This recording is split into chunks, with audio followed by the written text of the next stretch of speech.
ዩክሬን በሰዓታት ልዩነት ውስጥ በድጋሚ ተመታለች። ከገና በዓል በፊት ከፍተኛ ጥቃት ተከፍቶብናል ብለዋል የዩክሬኑ ፕሬዝዳንት ቮሎዲሚር ዜሌንስኪ።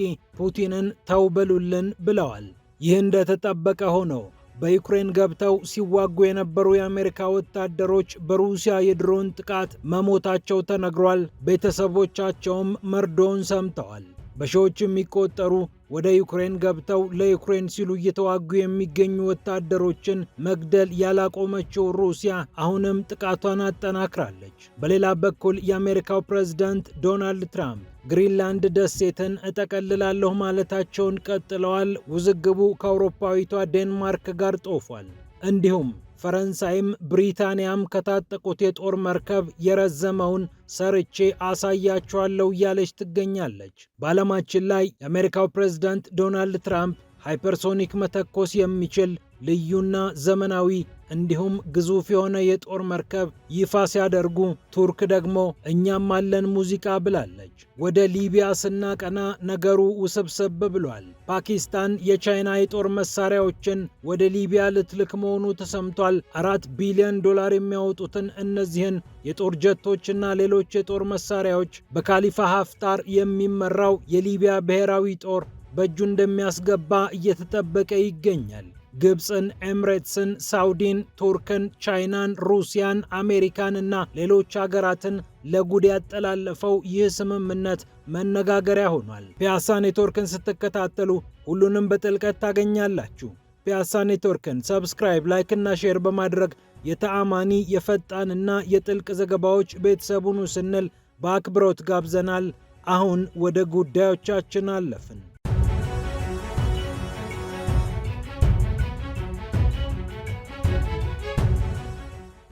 ሩሲያ በሰዓታት ልዩነት ውስጥ ዩክሬንን በመቶዎች የሚቆጠሩ ድሮኖችንና ሚሳኤሎችን ተጠቅማ ጥቃት ፈጽማባታለች። 600 ድሮኖችና 30 ሚሳኤሎች ወርደውብናል ብለዋል የዩክሬኑ ፕሬዝዳንት ቮሎዲሚር ዜሌንስኪ። ኪየቭን ጨምሮ በተለያዩ የዩክሬን አካባቢዎች የተጠናከረ ጥቃት መፈጸሙም ተነግሯል። ፑቲንን ተውበሉልን ያሉት ዜሌንስኪ የገና በዓል ዋዜማ ላይ እየተገኘን እንዲህ አይነት ጥቃት እንዴት ይፈጸምብናል ብለዋል። ዩክሬኔርጎ የተባለው የሀገሪቱ ኃይል አቅራቢ ተቋም በበኩሉ ከፍተኛ የኃይል መቃወስ በተለያዩ የዩክሬን ክፍሎች እንደተከሰተ ይፋ አድርጓል። የፈረንጆቹ የገና በዓል እየቀረበ ባለበት ሰዓት የገና በዓልን በድሮንና በሚሳኤል እንድናከብር ተገደናል እያሉ ይገኛሉ ዩክሬኖች። በኦዴሳ ከፍተኛ ጥቃት ፈጽማ ዩክሬንን ያስደነገጠችው ሩሲያ በገና በዓል ሰሞን ምናልባት ጥቃቱ ሊቆም ይችላል ወይ ተብላ ስትጠየቅ የለም፣ መሰረታዊ ችግሩ እስካልተፈታ ድረስ ጥቃቱ ተጠናክሮ ይቀጥላል ማለቷ የሚዘነጋ አይደለም። ይህ እንደተጠበቀ ሆኖ 2 የአሜሪካ ወታደሮች በዩክሬን ገብተው መሞታቸው ተሰምቷል። የሩሲያ ድሮን ደግሞ ወታደሮቹን እንደገደለ ተሰምቷል። ቤተሰቦቻቸውም መርዶውን ሰምተው በማህበራዊ ሚዲያቸውም ጭምር አጋርተዋል። እንደ ኒውስዊክ ዘገባ በታህሳስ ወር ብቻ 2 አሜሪካዊ ዜግነት ያላቸው ተዋጊዎች ናቸው ሕይወታቸው ያለፈው።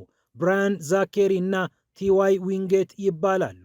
በዩክሬን ወታደራዊ መረጃ ክፍል ዓለም አቀፍ ክንፍ ውስጥ ያገለግሉ የነበሩት እነዚህ ወታደሮች በሩሲያ ጦር ተመተው መሞታቸው ተሰምቷል። አንደኛው ብራያን ዛኬሪ የተባለው ወታደር አባቱ በሲአይኤ ከ2013 እስከ 2018 እንደ አውሮፓውያን አቆጣጠር ያገለገለ ሰው ነበር። ቲዋይ ዊንጌት የተባለው ወታደር በሩሲያ ድሮን ተመቶ መሞቱን ኒውስዊክ አረጋግጧል። ነፍሰ ጡር ባለቤቱን ትቶ ነው ይህ ወታደር ሕይወቱ ያለፈው። ከ15000 በላይ የሚሆኑ ከተለያዩ የዓለማችን ክፍሎች የተውጣጡ ወታደሮች ወደ ዩክሬን ገብተው እንደሚዋጉ ይታወቃል። ከፖላንድ፣ ከአሜሪካ፣ ከጆርጂያ እንዲሁም ከተለያዩ የዓለማችን ክፍሎች ከተሰበሰቡት ወታደሮች መካከል 6500 የሚሆኑት በግዳጅ በጦርነቱ ሂደት እንደሞቱ የሩሲያ የመከላከያ ሚኒስቴር ሪፖርት አረጋግጧል።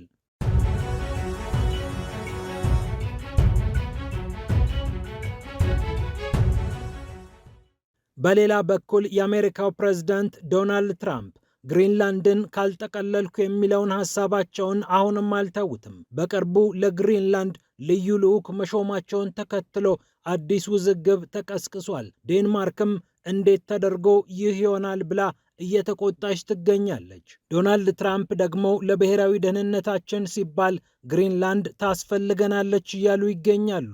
ደሴቲቱን ዙሪያ ወዲህና ወዲያ ብትመለከቱ የሩሲያና የቻይና የጦር መርከቦች ሲርመሰመሱ ታያላችሁ። እናም እኛ በቦታው የበለጠ መገኘት አለብን። ስለዚህ ግሪንላንድ ለብሔራዊ ደህንነታችን ታስፈልጋለች ብለው ተናግረዋል። የሉዚያናውን ሀገረ ገዢ ጄፍ ላንድሪን በግሪንላንድ የአሜሪካ ልዑክ አድርገው የሾሙት ዶናልድ ትራምፕ ሰውየው መደራደር የሚችል ስለሆነ ሾሜዋለሁ ማለታቸውም ይታወሳል። ስለ ግሪንላንድ ያለው ዕውቀትም አስገርሞኛል ሲሉ ተናግረዋል። በሀገረ ገዢነታቸው ላይ ልዑክነት የተጨመረላቸው አዲሱ ሹምም ይህንን ሹመት ስቀበል በታላቅ ኩራት ነው ብለዋል። የዴንማርክ የውጭ ጉዳይ ሚኒስትር የሆኑት ላርስ ክሎክ በበኩላቸው ከመሬት ተነስቶ ግሪንላንድን መጠቅለል ስለፈለጉ ብቻ ትራምፕ ሾም ያለው ማለታቸው በጣም የሚያስገርምና ተቀባይነት የሌለው ነው ብለዋል። አብዛኛው ነገሯ በዴንማርክ ስር የሆነው ግሪንላንድ ደሴት 57,000 የሚሆኑ ዜጎች ይኖሩባታል። እንደ አውሮፓውያን አቆጣጠር ከ1979 ጀምሮ ደግሞ ራስ ገዝ ሆና በሀገሪቱ ያሉ ጉዳዮችን ራሷ በመረጠቻቸው ወኪሎች አማካኝነት ታስተዳድራለች። የውጭና የመከላከያ ፖሊሲዋና እንቅስቃሴዋን በተመለከተ ግን ዴንማርክ ኃላፊነቱን ወስዳ ግሪንላንድን ታስተዳድራለች። የአሜሪካው ምክትል ፕሬዝዳንት ጄዲ ቫንስ ወደ ግሪንላንድ ሄደው በግሪንላንድ የሚገኘውን የአሜሪካ የጦር ቤዝ መጎብኘታቸውም የሚታወስ ነው። ከፍተኛ ውዝግብ ተፈጥሮ የነበረ ቢሆንም ለጊዜው ጋብ ስላለ ትራምፕ ምናልባት ሀሳባቸውን ትተውት ይሆን ወይ የሚል ጥያቄ ተፈጥሮ ነበር።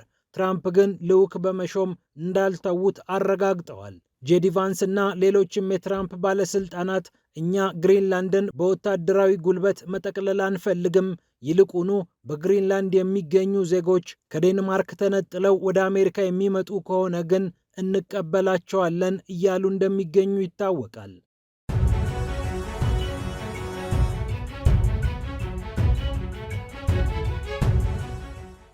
ወደ ቱርክ ስናመራ ደግሞ ከብሪታንያና ከፈረንሳይ የሚረዝም የጦር መርከብ እሰራለሁ ብላለች ሀገረ ቱርክ። 300 ሜትር ርዝመት ያለው በኔቶ ውስጥ ከአሜሪካ ቀጥሎ ረጅሙን የጦር መርከብ እገነባለሁ ያለችው አንካራ በቅርብ ጊዜ ውስጥ ታዩታላችሁ ብላለች። የጦር መርከቦችን መገንባት የዘመኑ ፋሽን እየሆነ ይመስላል። የአሜሪካው ፕሬዝዳንት ዶናልድ ትራምፕም ለጊዜው በእርሳቸው ስም የተሰየመ ግዙፍ የጦር መርከብ ይፋ ማድረጋቸው ይታወሳል። ሃይፐርሶኒክ ሚሳኤል የሚተኩሰው ጨረር የሚረጨው አዲሱ የአሜሪካ የጦር መርከብ ከጥግ ጥግ በተለያዩ የዓለማችን ውሃዎች ለሚንቀሳቀሰው የአሜሪካ ባህር ኃይል እንደ ወሳኝ ግብዓት እንደተቆጠረም ይታወቃል። ቱርክም የራሷን የጦር ኢንዱስትሪ እየገነባች ትገኛለችና ረጅሙን የጦር መርከብ ጠብቁ ብላለች። የፈረንሳዩ ቻርልስ ደጎል እንዲሁም ደግሞ በእንግሊዟ ንግሥት ኤልሳቤጥ የተሰየሙት የጦር መርከቦች ከአሜሪካ ቀጥለው በርዝመታቸው የሚጠቀሱ ሲሆን ቱርክ አሁን የምትገነባው የጦር መርከብ ከእነዚህ የጦር መርከቦች እንደሚበልጡ ተነግሯል። ሬሲፕ ጣይብ ኤርዶዋንም ሙጌም የተባለውን አዲሱን የጦር መርከብ በፍጥነት እንዲገነባ ማዘዛቸው በተለያዩ መገናኛ ብዙሃን ተዘግቧል።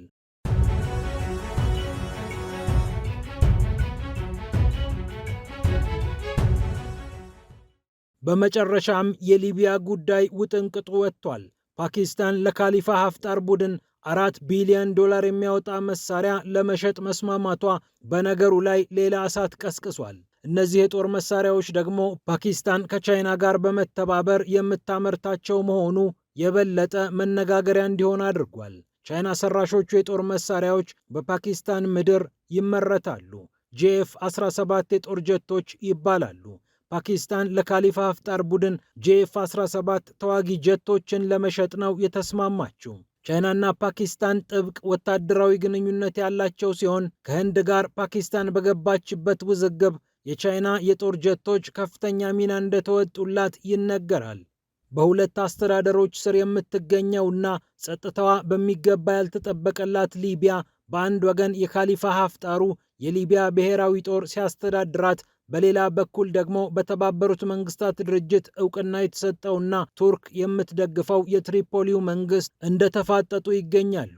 የጠቅላይ ሚኒስትር አብዱል ሐሚድ ድቤቤህም መንግስት ቱርክ እስካሁን ስታተርፍ ቆይታለች። አሁን ግን በካሊፋ ሀፍጣር የሚመራው የሊቢያ ብሔራዊ ጦር እነዚህን ዘመናዊ የጦር ጀቶች የሚታጠቅ ከሆነ የኃይል ሚዛኑ ሊቀለበስ እንደሚችል ተሰምቷል። ፓኪስታንም መረር አድርጋ የካሊፋ ሀፍጣር ቡድን መበረታታት እንዳለበት፣ ብሔራዊ ጦሩ የሀገር ሕልውና መሰረት ነውና ራሱን ማጠናከር እንዳለበት እየተናገረች ትገኛለች። የፓኪስታኑ ፊልድ ማርሻል አሲም ሙኒር በቤንጋዚ ተገኝተው የካሊፋ ሀፍጣርን ልጅ ሳዳም ካሊፋ ሀፍጣርን አግኝተው ስለ ጉዳዩ መነጋገራቸውን ሮይተርስ ጽፏል።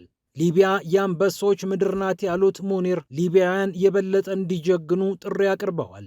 ከፍተኛ የገንዘብ እጥረት እንዳለባት የሚነገርላት ሀገረ ፓኪስታን ከ4 ቢሊዮን ዶላር በላይ የሚያወጡትን የቻይናን የጦር መሳሪያዎች ለመሸጥ ከወዲሁ እንደጓጓች ተሰምቷል። ከ16ቱ ጄኤፍ-17 የጦር ጀቶች በተጨማሪ 12 የሚሆኑ ሱፐር ሙሻክ የተባሉ የልምምድ የጦር አውሮፕላኖችን እንደምትሸጥም ታውቋል። እንደ ሮይተርስ ዘገባ ስምምነቱ በትንሹ 4.6 ቢሊዮን ዶላር ያህል ይደርሳል። አስገራሚው ጥልፍልፎች ታዲያ እዚህ ጋር ይቀመጣል። ፓኪስታንና ቱርክ ጥሩ ግንኙነት አላቸው። ኤርዶዋን መቀመጫውን ትሪፖሊ ያደረገውን በተባበሩት መንግስታት ድርጅት የሚመራውን የጠቅላይ ሚኒስትር አብዱልሐሚድን መንግስት ይደግፋሉ። ፓኪስታን ደግሞ የአብዱልሐሚድን መንግስት የሚዋጋውን የካሊፋ ሀፍጣርን አስተዳደር 4.6 ቢሊዮን ዶላር ተቀብላ የጦር መሳሪያ ልትሸጥለት ነው፣ ሊያውም ዘመናዊዎቹን የቻይና የጦር ጀቶች። ይህ ደግሞ የኃይል ሚዛን እንደሚቀይር የታመነ ነው።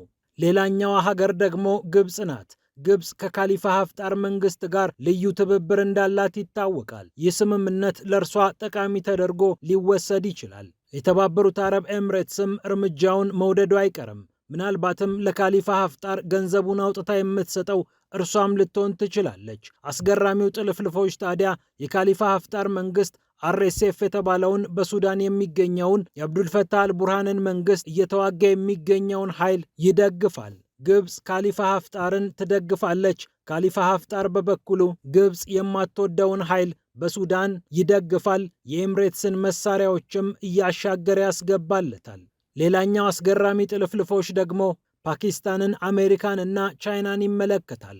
የፓኪስታኑ ጠቅላይ ሚኒስትር ሻህባዝ ሻሪፍ ከዶናልድ ትራምፕ ጋር ጥሩ ግንኙነት እየመሰረቱ ይገኛሉ። እዚህ ጋር ግን የቻይናን የጦር መሳሪያዎች በገፍ ወደ ሊቢያ ሊያሻግሩ ነው። ትራምፕ የኖቤል የሰላም ሽልማት መሸለም አለባቸው ብለው ወገባቸውን አስረው የሚከራከሩት ሼህባዝ ሻሪፍ የትራምፕን ተቀናቃኝ የጦር መሳሪያዎች የሚሸጡ የገበያ ሰው ሆነዋል። ለማመን የሚከብዱ ጥልፍልፎሾችን የምታስተናግደው ሊቢያ አሁን ደግሞ ይህንን ስምምነት ተከትሎ በሀገሪቱ የበለጠ ውጥረት፣ የበለጠ መናወጥ ሲከሰት ልትመለከት ነው ተብሏል። ፒያሳ ኔትወርክን ስትከታተሉ ስለቆያችሁ ክብረት ይስጥልን ብለናል። ፒያሳ ኔትወርክን ሰብስክራይብ፣ ላይክ እና ሼር በማድረግ የተአማኒ የፈጣንና የጥልቅ ዘገባዎች ቤተሰብ ሁኑ ስንል በአክብሮት ጋብዘናል። ሰላም ለዓለማችን።